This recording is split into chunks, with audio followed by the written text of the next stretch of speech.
Right, so today I'm building up the rear subframe. You'll have to bear with us. I've obviously done it before with Keith, but he's always been there to sort of, he's done one side, I've done the other side, or, so I'm not a mechanic, I'm rusty. And so I've got a bolt on the ramp, so I can obviously look at that, take pointers from there. I've watched a few videos, so there may be some mistakes, maybe a bit slow, may do things not quite the way a proper mechanic should do it, but I'm going to give it a go and see how it comes out. I'm just going to show you around other bits I've been doing the past few days. I've not spent a lot of time in here, just had other stuff to do, parts to clean up and spray and stuff. So I opened up all the boxes of all the parts I ordered back in December, and then realised that I'd not ordered enough stuff, so I've got another delivery coming from Mini Spares. I ordered it Thursday, so hopefully it may come today, if not Monday or Tuesday. One of those is parts for the front subframe. For some stupid reason I ordered a left hand front hub and not a right hand. Well, I don't know why I did that, but so I can't fully build up the front subframe. So I'm waiting on just a few bits and pieces on the front. I think I've got everything here for the rear. I didn't buy new ones of these, but I've managed to clean up the old ones. They've come up really well, so I'll just reuse them. Keith said they don't wear, so that's good. Other than that, everything else on the rear is new. Everything's brand new. The radius arms have been re-reamed, been refurbed. They're not the ones from the ERA, the ones from Mini Sport, which I had just sort of sat away. I will get the ones off the ERA refurbed, but I'll sandblast them. I will spray them, then I'll send them up to Keith and he'll do the reaming for me and put the new bearings and that in. So yeah, I'll just show you around and then I'll crack on.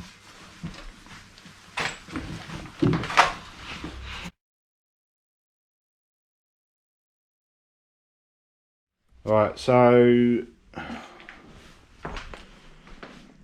what I've been doing the past few days, you'll see I've got all these parts all laid out. This is all for the rear end here. That's all me wiper motor stuff, other bits and bobs. I've got front subframe bits here. Obviously I've got new old stock calipers. Pretty much all the running gear is brand new. You know, the old stuff, 265,000 miles, would have been fatigued and so on. So you know, what's the point? I'm just doing a restoration. I might as well put all new stuff on. So yeah, there's a fair amount here. It's almost like Mini Spares part 2. Got all my lights, new radiator, so everything for the front end. Bits for the engine and stuff. Lights, what else have I got? I've got the exhaust and that now, so I've pretty much got everything apart from the bits I've ordered from Mini Spares.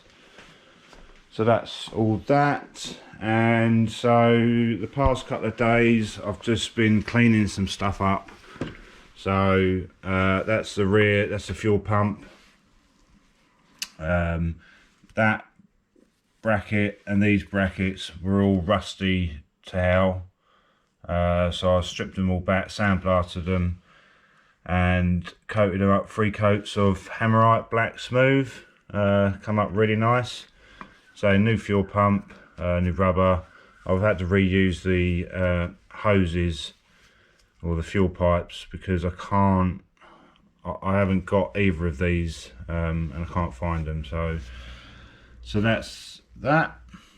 All very nice. The top arms, I sandblasted them, 3 coats of black hammerite. I put the new bearings in them. It's just a repair kit from Mini Spares. That went well. I actually used a cone compression tool to push the needle roller bearings in. But yeah, they've come up really well. I also bought a new master cylinder, Servo, and I actually took all this apart, sandblasted it, and 3 coats of black hammerite smooth, and yeah, that's come up really well, so looking good. And then this was black, you know, full of gunk and stuff, so I took the bracket off the back, sandblasted that, re-sprayed that, put new cotton reels on that, and I literally took that whole thing apart, piece by piece. I did take loads of photos and put it all, apart from this, put it all through the sandblast cabinet, and I've just left it bare. It doesn't, by the time I've fitted it and put cavity wax type spray all the underside, it'll protect that anyway. So yeah, then I put it all back together, re-greased all inside here, and I had to take a sensor, the reverse light sensor from another one I had, just because the cables were broken on that. So yeah, that's all looking much better. And yeah, so took a bit of time cleaning all that up, but all looking good. What else have I got here? Got me bearing race and seal driver set. That'll obviously push all the races into the hubs. Yeah, so I've got everything here. Yellow dot cones, I say everything is brand spanking new. They've been refurbed. Got my Resto screw bolt packs. They come from Wright's Auto Supplies, some bits from Smithy Bits. Subframe was powder coated. Yeah, so just bear with us and we'll see how it goes. Hey mini enthusiasts, how you doing? Welcome back. If you're a new subscriber to the channel, welcome. This is the ERA build. There's over 300 videos on the channel now, so have a look at the playlist. There's plenty to go and view. In fact, you could probably binge watch for weeks. If you're not a subscriber to the channel, please do consider subscribing. There's lots of fantastic content on there, and about 3 updates a week, so videos on Sunday, Wednesdays and Fridays. If you're enjoying the content, please remember to give it a thumbs up and feel free to leave a comment. We do read all the comments and I really appreciate the support that you viewers give. So I've got to say, that was quite an impressive parts haul there. I think Mark's Garage could be Mini Spares of the South. It is actually very useful because when I've come up short for some parts, sometimes just a little bit I'm missing, can almost guarantee Mark's got one, so it's very handy. As Mark mentioned, pre sort of COVID, pre this pandemic, it would have been me and Mark down there rebuilding the subframe, so I would have been there to give him a bit of guidance, help him out. And I've mentioned before, Mark is extremely competitive, so when we're doing things like this, putting the subframe back together, it's always a race. I'll do one side, Mark will do the other, and it's see who can finish the first. I usually win, but I do have a huge amount of experience behind me. Just while I'm doing this bit of narrating in the middle, I thought I'd plug the Sprout sort of unveiling video. So Project Sprout is pretty much finished as of this weekend. I just need to do some videoing and create a video to kind of unveil it. So what I've decided to do, I'm going to do that next weekend on Sunday. So that'll be the 17th of May. It's the day that the London to Brighton mini run should have been. So there'll be a Project Sprout unveiling video at 6:30, and almost immediately after that at sort of 7:30 I'll have a live chat session where you can join me and you can ask questions. So look forward to that. Right, sorry guys, I had to turn the camera off. I was really struggling to get the bolt in this part here. Really struggling. Took me quite a while actually. So they're all in now. Absolute pain in the backside, but it's done. So yeah, all good. I'm sure the attentive viewers might have spotted a mistake going on here. So obviously I'm not there to correct Mark, so I'm sitting here watching him make a mistake. Not a great deal I can do about it. See if you can guess what it is. Put in the comments if you've guessed at this point, but all will be revealed in a minute.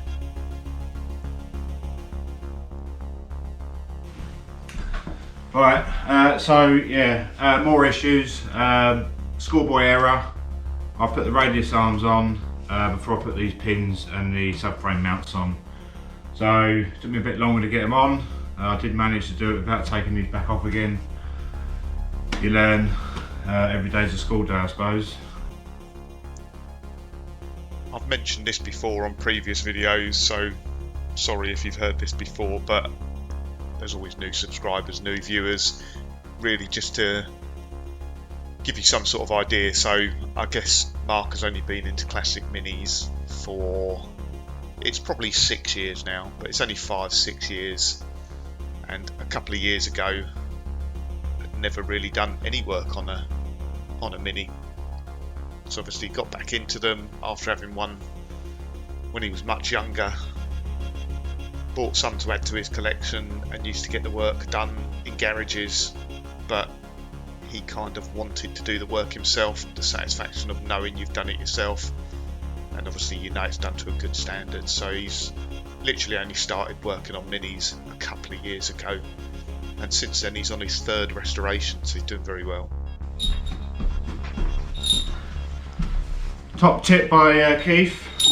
I've put the races in the freezer for about 2 hours. They're already cold. They should sit in better. I can't actually take credit for that top tip. I can't remember what subscriber it was.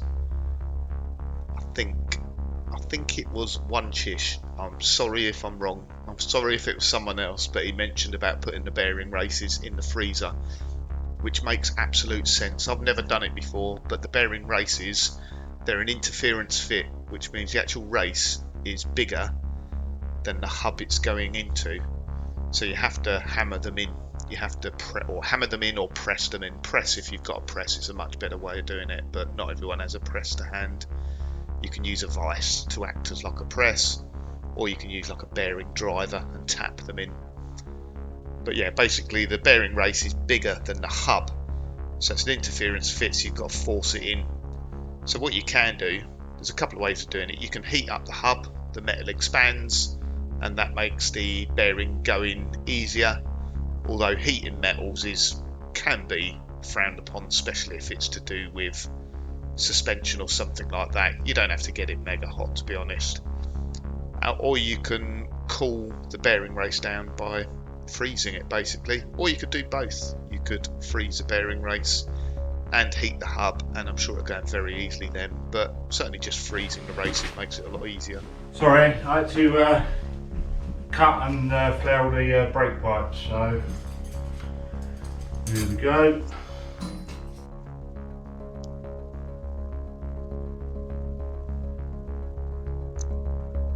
Mark's making great progress here. Looking at this was all done in a day, I think, by the looks of it, building up the subframe. It's not a particularly difficult job. Not difficult if you've done it before or you've got something to refer to. These videos, at the moment, this is sped up 16 times just to give you some idea of the speed at which Mark's working. He doesn't actually work at this speed. I did have a conversation with Mark. He was struggling to line up the radius arm brackets, so he's got new nuts and bolts from Wrights. They're good. I use them quite a bit, but I did have the same problem on my subframe on Sprout. I was using the same bolts. So the bolts that come in for aligning or fitting the radius arm brackets, the old bolts have a shoulder at the bottom of the thread. The thread is also cut, or has cuttings in it, which actually cleans the thread as it goes in. So it has like a spiral cut in the thread as well. Those are so much easier to fit than just a normal standard type bolt. And with Sprout, I struggled for ages with new nuts and bolts. In the end, I had some of the original type ones with a shoulder on, and they went in straight away, absolutely no problem at all. So if you are struggling, my tip would be just to grab the old bolts and see if you can line it up with them quickly. I've sprayed all underneath here with the Dynax stuff just before I put the subframe in. I've done the same on the top of the subframe.